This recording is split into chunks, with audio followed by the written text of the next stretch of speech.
शिवसेना पक्षचिन्हासंदर्भात आज पुन्हा सुनावणी. आमदारांचं संख्याबळ म्हणजे मूळ राजकीय पक्ष नव्हे. कपिल सिब्बलांचा युक्तिवाद तर आज शिंदेंच्या वकिलांचा प्रतिवाद.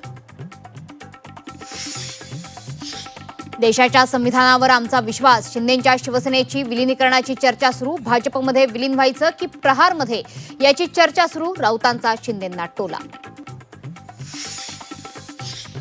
मनसे अध्यक्ष राज ठाकरे 2 दिवसीय नाशिक दौऱ्यावर. स्थानिक नेते पदाधिकारी कार्यकर्त्यांच्या बैठका घेणार. शहरातील खड्ड्यांबाबत काय भूमिका घेणार याकडे लक्ष.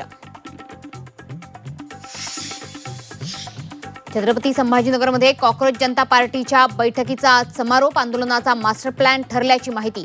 आज मोठी घोषणा होणार का याकडे लक्ष. पंतप्रधानांपाठोपाठ जेनझीला साथ घालण्यासाठी सरसंघचालक मैदानात. आज मोहन भागवत मुंबईत तरुणांशी संवाद साधणार. भागवतांचा भाजप नेत्यांच्या मुलांशी संवाद. राऊतांची टीका.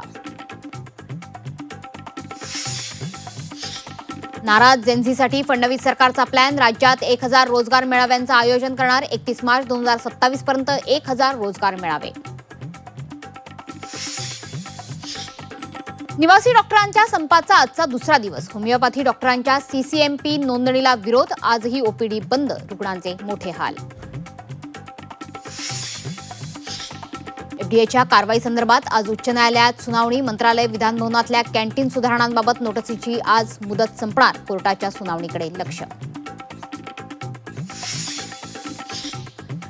कर्जमाफी योजनेतून 1,40,000 शेतकरी अपात्र. पात्र शेतकऱ्यांच्या खात्यात 2 दिवसात रक्कम येणार. तर 1 एप्रिलपासून पात्र शेतकऱ्यांना व्याज आकारणार नाही. मुंबई म्हाडाच्या 2640 घरांची सोडत आज निघते. दुपारी 12 वाजता रंगशारदा सभागृहातील सोडतीकडे नजरा. 75,000 कोण नशीबवान ठरणार याकडे लक्ष.